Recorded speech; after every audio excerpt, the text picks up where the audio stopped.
सजा हो जंग का मैदान, जब तोप के मुहाने उगलते हो अंगारे, जब होती है आसमान से मिसाइलों की बौछार, जब आसमान में लिखी जा रही विनाश की इबारत, तब होता है असली युद्ध। और इस युद्ध का संपूर्ण विश्लेषण करेंगे कमांड सेंटर में। जय हिंद दोस्तों, गौरव शुक्ला मैं हूं आपके साथ।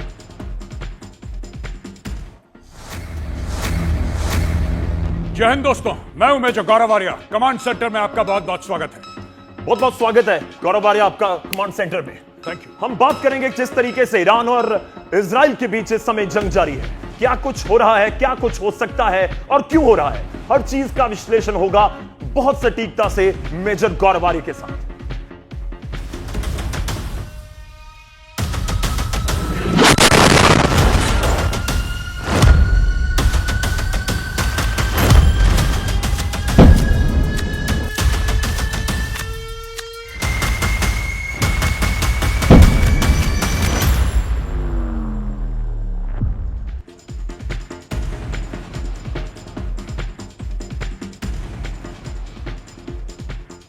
वॉर जोन की हम हर हलचल आपको दिखाएंगे। इसके साथ ही वॉर जोन से सीधे हमारे जांबाज रिपोर्टर रिफत अब्दुल्ला भी हमारे साथ जुड़ेंगे।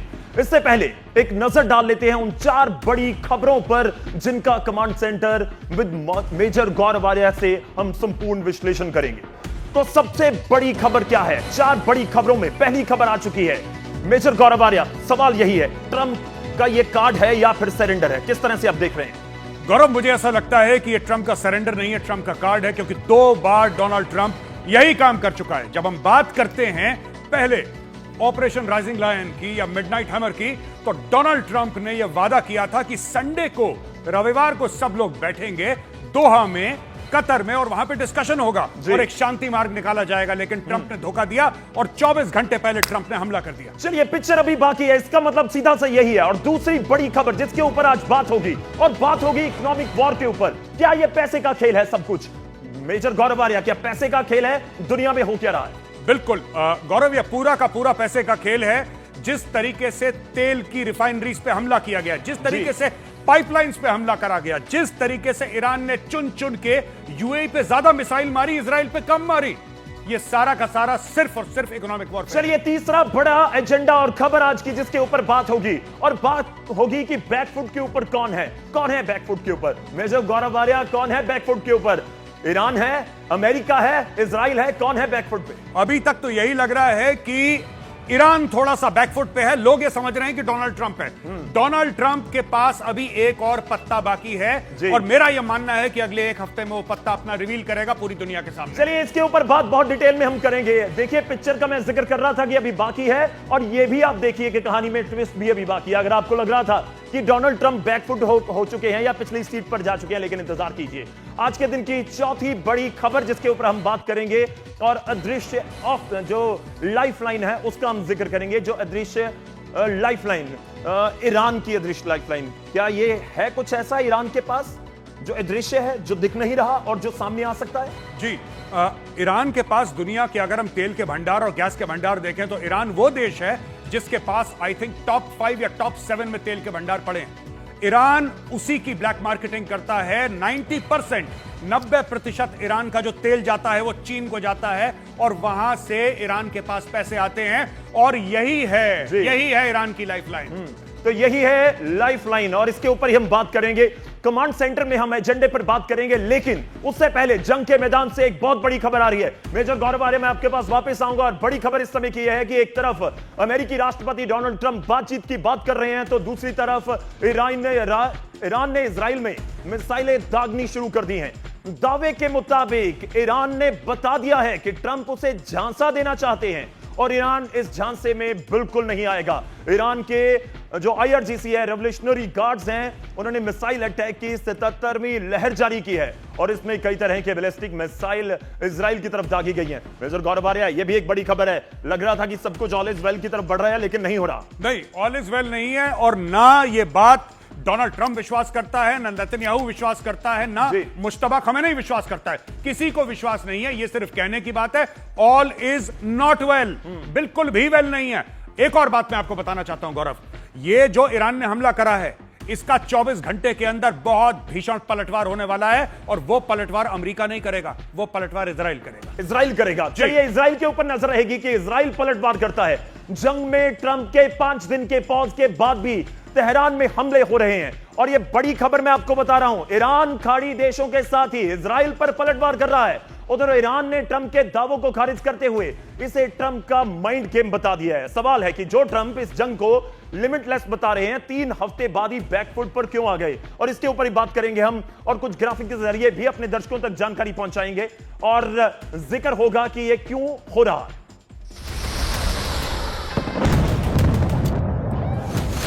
सरेंडर या साइलेंट गेम, ट्रंप झूठ बोल रहे हैं। पहले 12 दिन में अमेरिका और इजराइल ने ईरान पर 5000 से ज्यादा टारगेट पर हिट किया। अब तक युद्ध में अमेरिका ने खर्च किए $18 बिलियन, मतलब 1800 करोड़ रुपए, रोजाना $500 मिलियन से ज्यादा। इजराइल ने खर्च किए $12.5 बिलियन, मतलब 1250 करोड़ रुपए। ट्रंप का 48 घंटे का अल्टीमेटम, स्ट्रेट ऑफ हॉर्मुज खोलने की धमकी, टारगेट पर ईरान के पावर प्लांट, लेकिन 4 हफ्ते की जंग के बाद 5 दिन का पॉज ले लिया।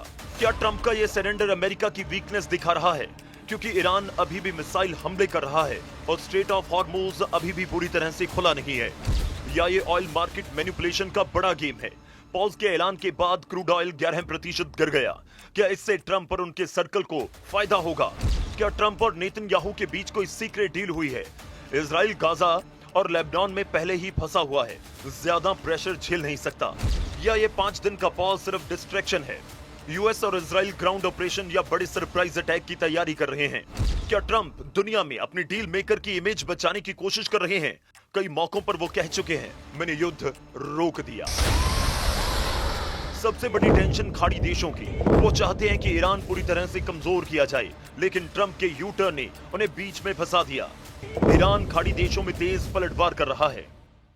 A real possibility of making a deal, and I think if I were a betting man, I'd bet for it. But again, I'm not guaranteeing anything.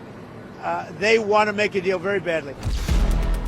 Trump के बदलते हुए बयान पर यकीन करना मुश्किल हो रहा है। 5 दिन बाद क्या होगा असली डील, तेज हमले या युद्ध विराम?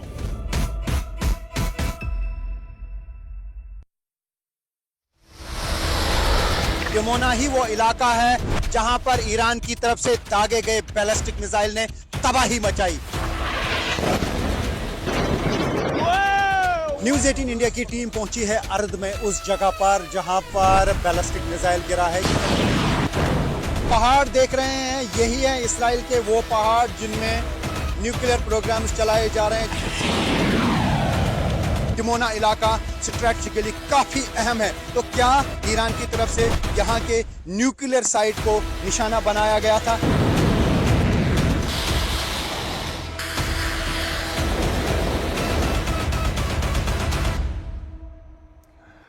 तो सवाल यह भी है कि क्या यह डोनाल्ड ट्रंप का एक कार्ड है, या फिर वो बैकफुट के ऊपर आ चुके हैं, और इसके ऊपर भी बात करेंगे। लेकिन सवाल यह भी है कि क्या ट्रंप का बयान भरोसे के लायक है? क्या ट्रंप 5 दिन का युद्ध पॉज देकर ईरान की नब्ज टटोल रहे हैं? इस जंग में ट्रंप के बयान के कई, आप कहिए कि विरोधाभास भी नजर आता है, उसके ऊपर भी बात करेंगे। और उसके ऊपर बात इसलिए भी करेंगे कि क्या यह युद्ध विराम की तरफ सब कुछ बढ़ने जा रहा है, या क्या होगा? शुरुआत करते हैं मेजर गौरव आर्या। अब देखिए हो क्या रहा है कि ट्रंप के ऊपर हम विश्वास करें ना करें, क्योंकि ये पहले कहते हैं कि 4 से 5 हफ्ते में युद्ध खत्म कर देंगे, फिर कहते हैं कि युद्ध लंबा चलेगा। तो इसका अर्थ क्या है? देखिए, इसका अर्थ सीधी बात है कि ट्रंप चाहते हैं कि वो मिक्स सिग्नल दें। ट्रंप कभी सीधी बात नहीं करते। ईरानियों ने 2 बहुत बड़ी बातें की हैं। पहली बात तो इन्होंने बोला है, इतिहास गवाह है, जब डोनाल्ड ट्रंप शांति की बात करता है, जब लगता है कि ट्रंप ने एक कदम पीछे लिया, इसका मतलब ट्रंप छलांग मारने वाला है, पहली चीज। और दूसरी चीज, Trump is playing the oil markets. Trump को पता है कि मैं एक ट्वीट करूंगा, तेल का भाव गिरेगा, एक ट्वीट करूंगा, तेल का भाव बढ़ेगा। तो ये 2 स्टेप पीछे लिया, जी, 2 स्टेप पीछे लिया ट्रंप ने। छलांग मारने वाला है, ये छलांग मारने वाला, ये मारेगा छलांग। तो किसके लिए घातक हो सकता है? ये ईरान के लिए घातक है, क्योंकि यूएसएस ट्रिपोली जो है, इसका बहुत बड़ा जहाज है, it is like an aircraft carrier, और उसमें सैनिक भी हैं। 2200 मरीन्स लेके ये रवाना हो चुका है। इनका एम है खड़ग आइलैंड पे बूट्स ऑन ग्राउंड डालना, यूएस मरीन्स को डालना कि कब्जा कर लो 90% जो ईरान का तेल एक्सपोर्ट होता है खड़ग आइलैंड से होता है, उस पर कब्जा करना है। चलिए मैं आपको एक और बयान दिखाता हूं। जब मैं बयान की बात कर रहा हूं कि क्यों भरोसा करने के लायक नहीं है या फिर क्यों क्वेश्चन मार्क है, तो उसके बाद आ गया कि 48 घंटे का अल्टीमेटम दे दिया। 48 घंटे में पीछे हट जाइए, हॉर्मुज खोल दीजिए, कहा था ना, याद है ना। उसके बाद क्या हुआ, 5 दिन हमला नहीं करेंगे, फिर ये कह दिया। इसका क्या मतलब हुआ कि 48 घंटे तो खत्म नहीं हुए थे अभी। मेजर, ये इसको क्या समझा जाए कि ट्रंप कहीं कंफ्यूज तो नहीं है कि करना क्या? ट्रंप कंफ्यूज करते हैं।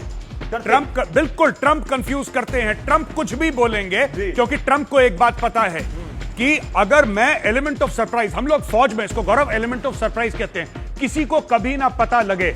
आपको और हमें यह पता नहीं था कि ऑपरेशन सिंदूर कब लॉन्च होने वाला है। अचानक एक दिन पता लगा सुबेरे की मिसाइल दाग दी गई हैं। वही युद्ध का नियम है। ट्रंप भी यही कर रहा है, बोलेगा कुछ, करेगा कुछ, सोचेगा कुछ।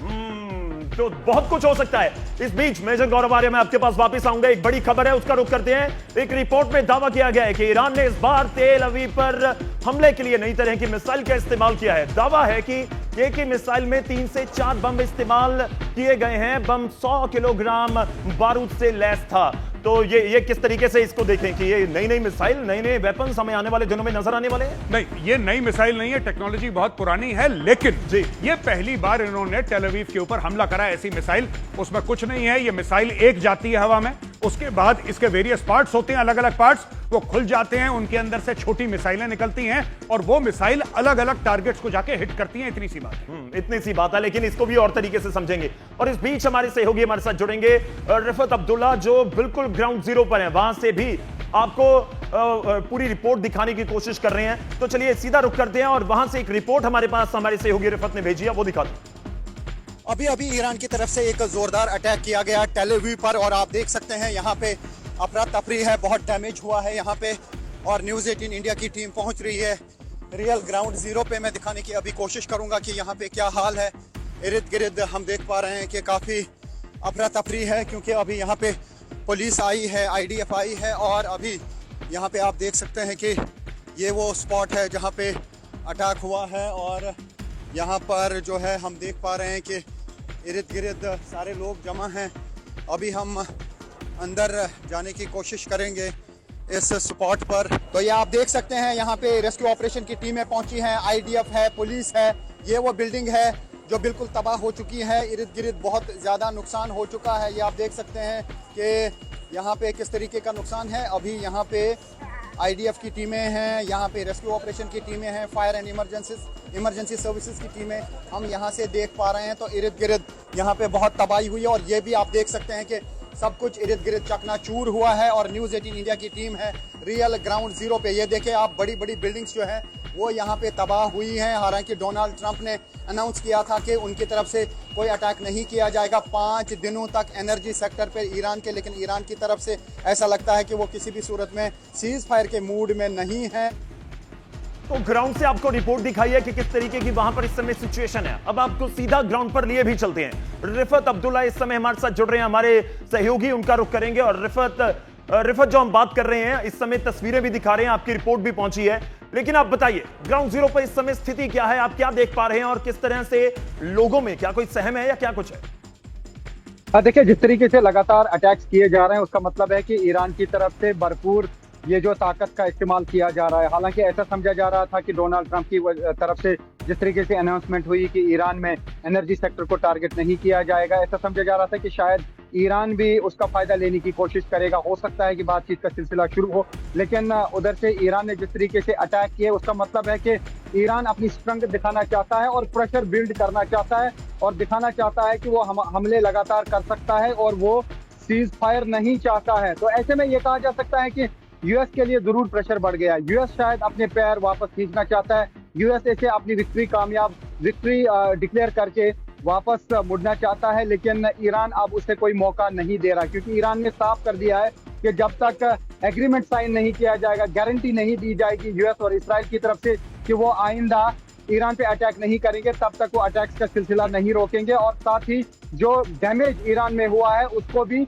यूएस को कंपनसेट करना पड़ेगा। तो एक बड़ी कंडीशन रखी है ईरान ने। लेकिन अभी जिस तरीके से कल शाम के टाइम से लेकर अब तक तकरीबन 10 मिसाइल अटैक अलग अलग जगहों पे हुए हैं। टेल अवीव पे अटैक हुआ, हाइफा पे अटैक हुआ, और इलाक एरिया जो साउथ का है वहां पे अटैक हुआ, नॉर्थ में अटैक हुआ और 4 अटैक जो है टेल अवीव में हुए, 6 लोग घायल हुए हैं, काफी डैमेज हुआ है प्रॉपर्टी का भी।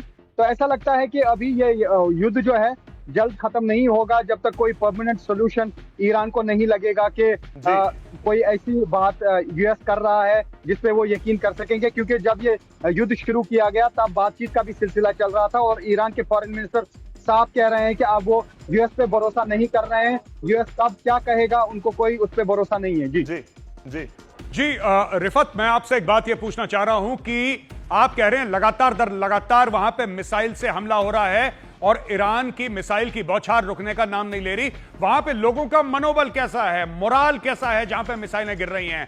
क्या लोग परेशान हैं कि लोग ये कह रहे हैं कि साहब हम सामना करेंगे? क्या कह रहे हैं वहां के लोग ग्राउंड से?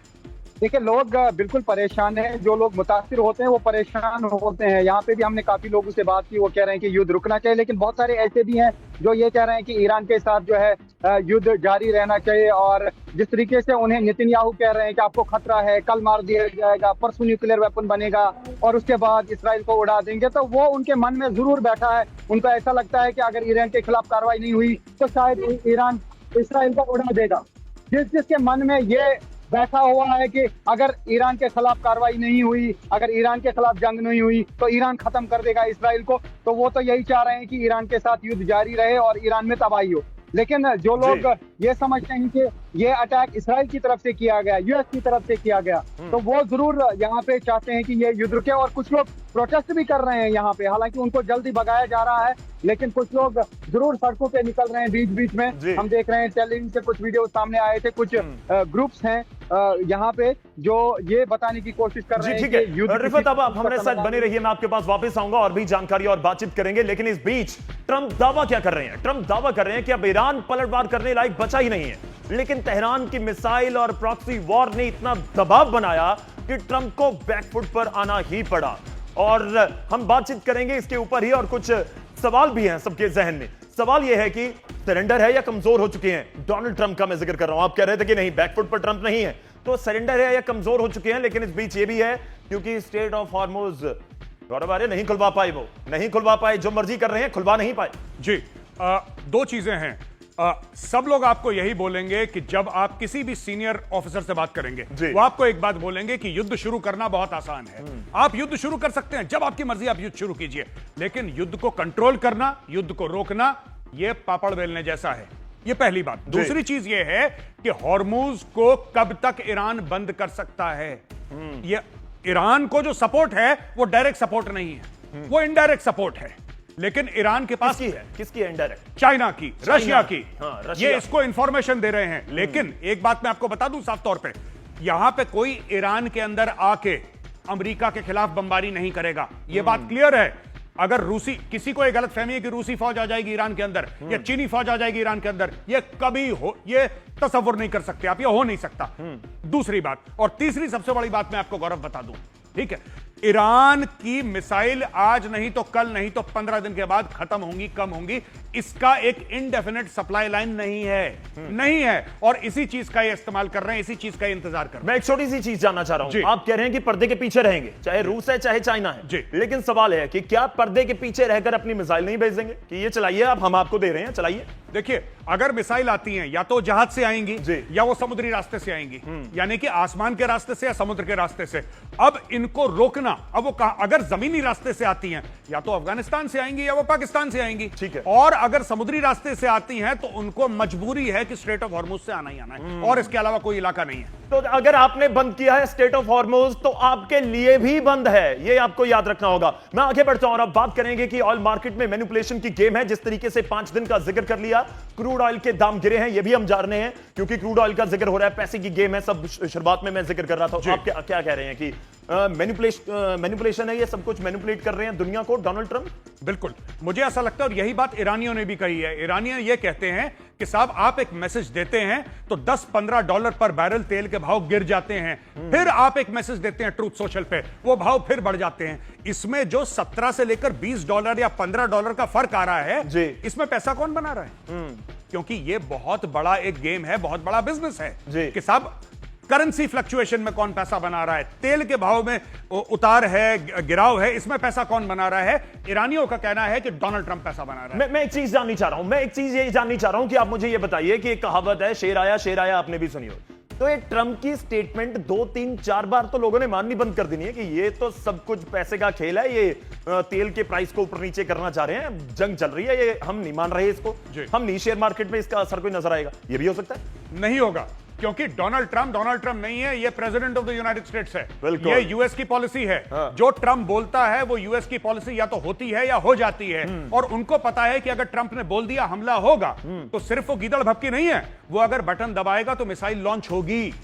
इस पे लोग अपना पैसा लगाते हैं। चलिए, उसका असर भी नजर आता है, वो चाहे शेयर मार्केट में हो या फिर दूसरी तरफ ऑयल के प्राइसेस हो। लेकिन इस बीच ये भी सवाल है कि ट्रंप और नेतन्याहू में कोई डील तो नहीं हो रखी है गाजा और लेबनान की तरफ से, क्योंकि घिरे भी हुए हैं। मैं इजराइल का जिक्र कर रहा था, रिफत भी हमारे साथ जुड़े हुए थे। क्या इजराइल को फंसा तो नहीं दिया डोनाल्ड ट्रंप अमेरिका ने कि एक तरफ आपने ईरान के साथ जंग छेड़ दी, दूसरी तरफ लेबनान नहीं छोड़ रहा, हिजबुल्लाह भी है, बहुत सारी चीजें नहीं फंस गए हैं? नहीं, ये इजराइल नहीं फंसा। अगर आपका ये सवाल है गौरव कि क्या इजराइल फंस गया है, इजराइल तो खुद चाहता था जंग हो। मैं कह रहा हूं कि फंसा तो नहीं दिया, ट्रंप फंसाकर तो नहीं चले गए कि आप लड़ते रहिए, मैं 5 दिन आराम से बैठूंगा। ये अगले 1 साल इजराइल के ऊपर मिसाइल मारे, इजराइल की सरकार फिर चाहेगी ये जंग हो। कारण ये है, उनको पता है। देखिए, 2 चीजें हैं, अगर आप मुझे 1 मिनट का वक्त दें मैं आपको समझाता हूं। 2 चीजें होती हैं किसी भी चीज में, इंटेंट और कैपेबिलिटी, यानी कि आपकी नीयत क्या है, और दूसरी चीज आपकी काबिलियत क्या है।